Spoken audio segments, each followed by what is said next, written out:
Mes très chers bien-aimés en Christ, bonjour. Bienvenue sur JSTC, votre émission Parole, Évangile et Sagesse.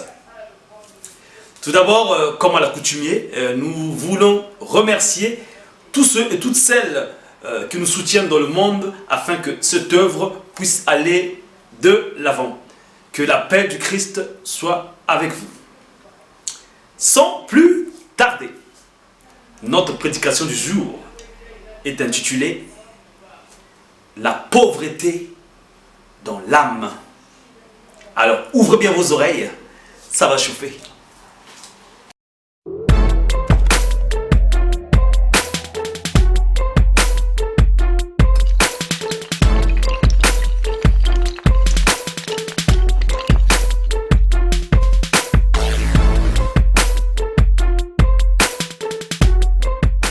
Très chers bien-aimés, rebonjour ou rebonsoir, dépendamment à l'heure que vous suivez cette émission. Comme vous avez pu le constater, le remarquer à l'introduction de cette émission, à son titre qui est la pauvreté dans l'âme, excusez-moi, la pauvreté dans l'âme. Pour ne pas faire des polémiques, j'aimerais m'adresser à tous ceux, à toutes celles qui connaissent l'évangile. Ceci n'est pas une prédication sur l'évangile de la prospérité. Nous allons élaborer la pauvreté en fond en comble, bien sûr, les fléaux que la pauvreté apporte à travers ce monde. Donc, rassurez-vous que ceci n'est pas l'évangile de la prospérité. Nous allons rentrer dans le vif du sujet. Qu'est-ce que la pauvreté? Qu'est-ce qu'est la pauvreté?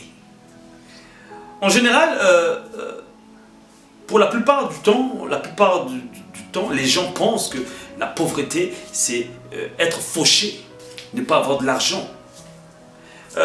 La pauvreté, en fait, c'est un état d'esprit.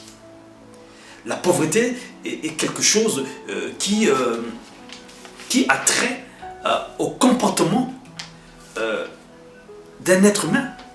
Ça veut dire que la pauvreté est un esprit qui vient avec tout un arsenal qui va vous permettre et qui va vous empêcher d'évoluer dans la vie.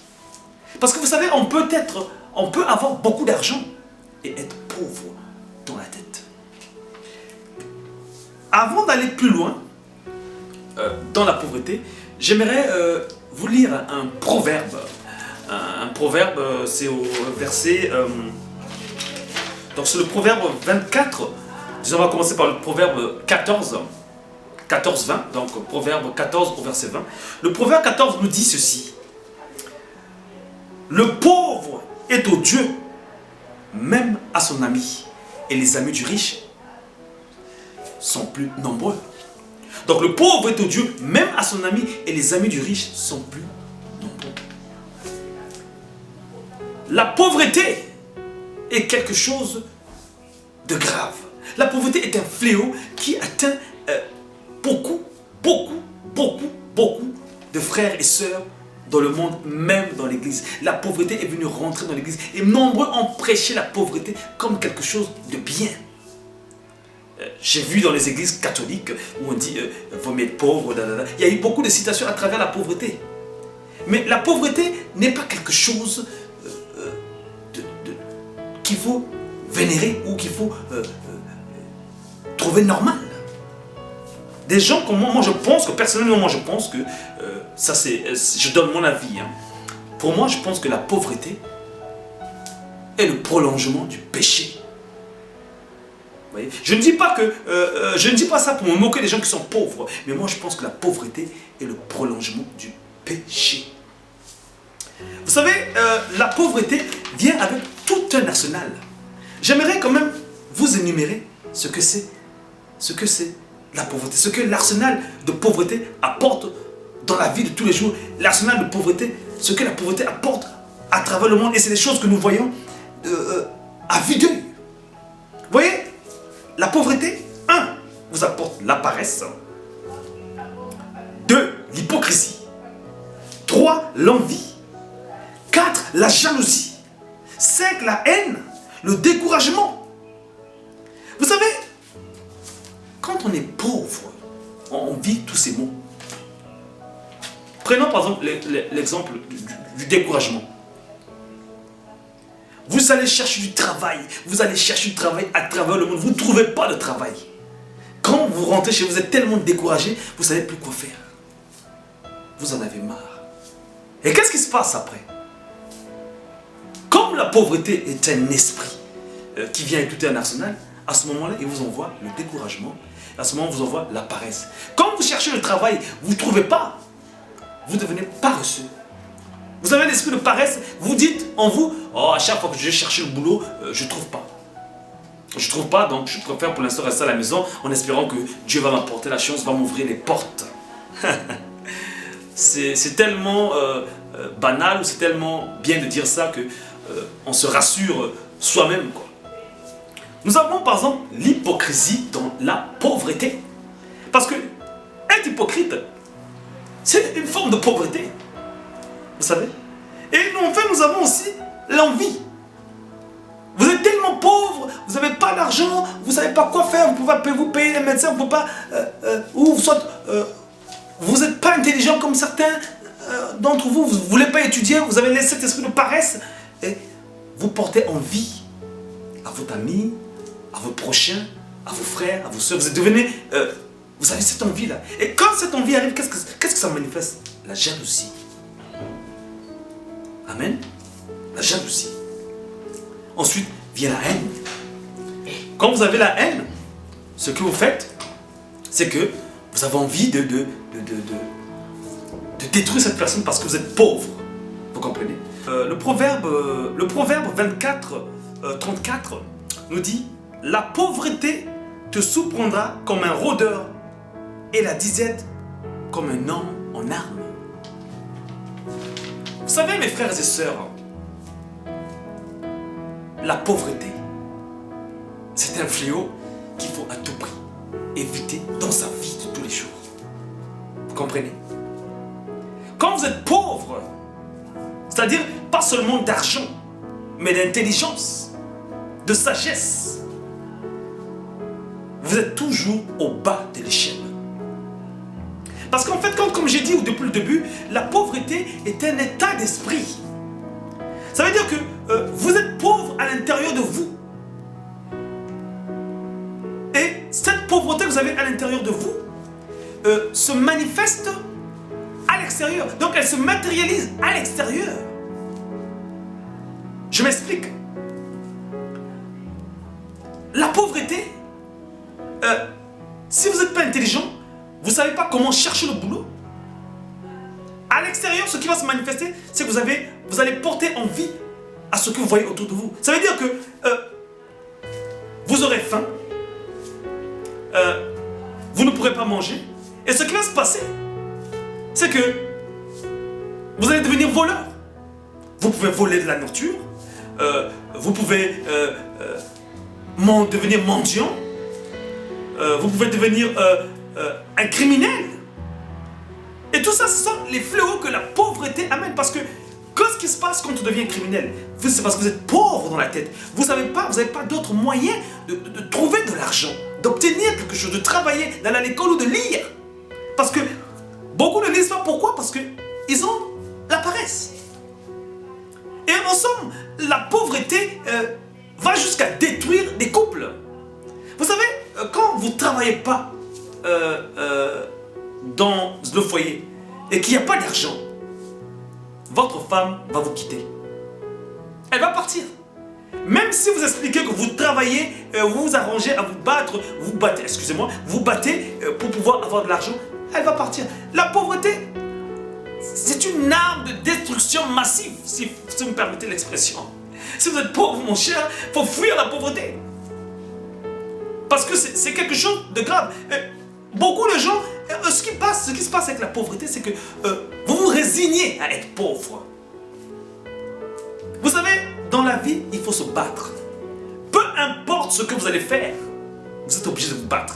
Parce que même quand vous vous asseyez, vous gagnez rien en fait. Il faut prendre plaisir à se battre tous les jours parce que de toute façon, on dit que la vie est un combat. C'est comme ça. Le proverbe 24, au verset 34, est clair. La pauvreté vient de surprendre comme un rôdeur et la disette comme une arme, comme un homme en arme. Qu'est-ce que la disette? La disette, c'est quand on parle de toi. C'est quand on parle de vous. C'est quand on parle de nous. Oh, celui-là, oh mon Dieu, il ne fout rien, il est là, il est assis à longueur de journée. Tout ce qu'il fait, c'est manger, dormir, il ne fout rien. C'est ça la disette. Et vous êtes toujours au bas de l'échelle. Vous allez toujours quémander. Vous savez, j'ai vu des gens dans la vie de tous les jours. Son ami, son frère a réussi dans la vie. Il est tout le temps derrière ce gars-là. Parce qu'il sait que quand il va là-bas, il va manger. Il y a des gens, moi j'ai vu des gens même en Afrique, à midi, il est chez toi. Parce que il est paresseux. Et il ne va pas travailler. Il a trouvé son créneau d'aller manger chez quelqu'un chaque midi. Mais l'astuce de la pauvreté, cet esprit de pauvreté, elle va jusqu'à te faire comprendre que tu n'es pas paresseux. Cet esprit de pauvreté, c'est-à-dire que te met un rideau à travers toi. C'est-à-dire que tu es voilé. Tu ne sais plus ce que tu fais. Tu trouves ça normal. Et vous voyez, il y a des gens qui disent que moi je suis né pauvre. Qu'est-ce que tu veux que je fasse? C'est comme ça que Dieu m'a créé. Ce qui est bien avec Dieu, ce qui est bien avec l'Éternel, c'est qu'il n'a pas créé de pauvre. Celui qui veut être pauvre, il le veut. Et cette fois, la pauvreté, comme je vous ai dit tantôt au début, c'est un esprit. Cet esprit de pauvreté peut être dans votre famille de génération en génération. Deux fois, tu cherches le travail, tu ne trouves pas, tu n'arrives pas. Pourtant, tu es diplômé. Vous comprenez? Alors, il faut savoir, il faut commencer à se poser la question de savoir d'où vient cette source de pauvreté ou cette source de malchance. Parce que elle est dans la famille et on ne comprend pas ce qui se passe. Alléluia. Et la pauvreté n'est pas seulement synonyme d'avoir beaucoup d'argent. J'ai vu des gens qui travaillent, qui ont le boulot. Ils se réveillent le matin, midi, soir, ils se réveillent. Il va travailler à la fin du mois. L'argent qu'il touche ne se fait pas voir. Pourtant, il travaille, il a des diplômes, il gagne beaucoup d'argent, mais l'argent qu'il a à la fin du mois est dilapidé. C'est-à-dire que quand tu vois ce qu'il a construit, ou tu vois c'est bien, tu ne comprends pas qu'est-ce qu'il fait avec l'argent. Là aussi, c'est un esprit de pauvreté. Par contre, le proverbe 14 nous dit, le pauvre est odieux, même en son nom, mais les amis du riche sont plus nombreux.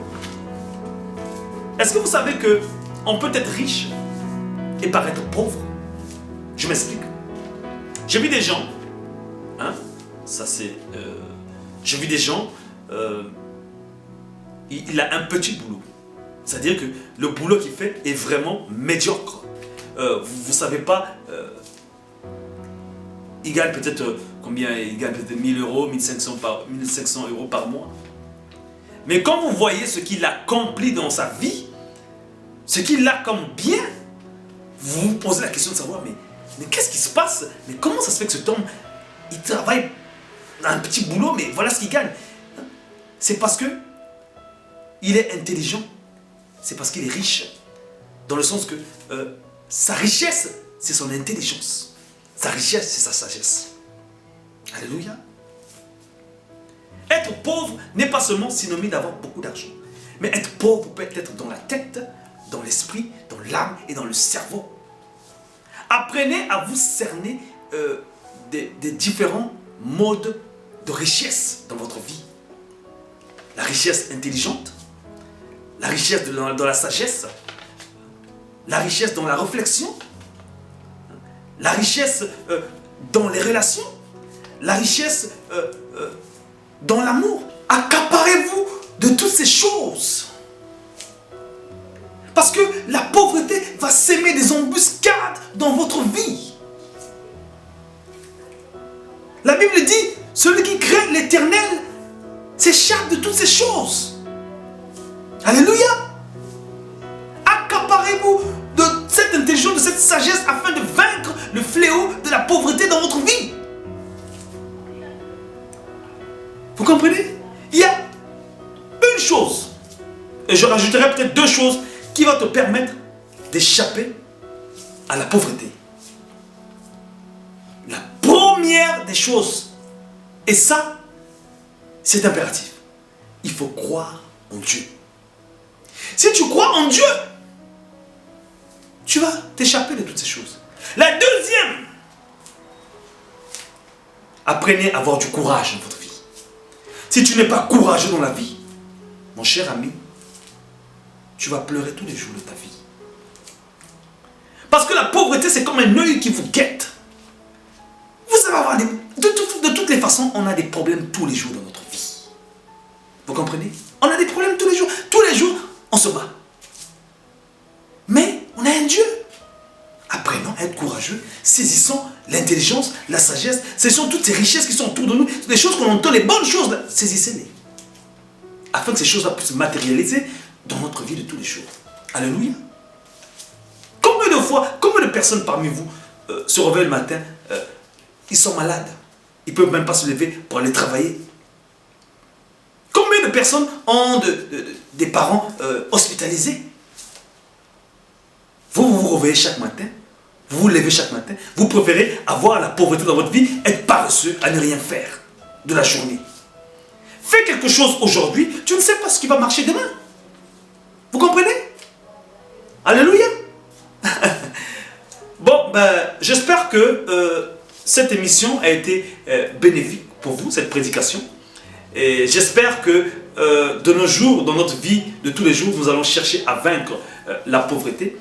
Et j'ose espérer aussi que vous allez prendre le courage de se battre dans la vie. Et j'ose espérer aussi que parmi vous, ceux qui me suivent aujourd'hui, nombreux vont chercher à connaître la voix de Dieu, à connaître la voix de l'Éternel. Parce que je vous dis, honnêtement, moi je crois en Dieu.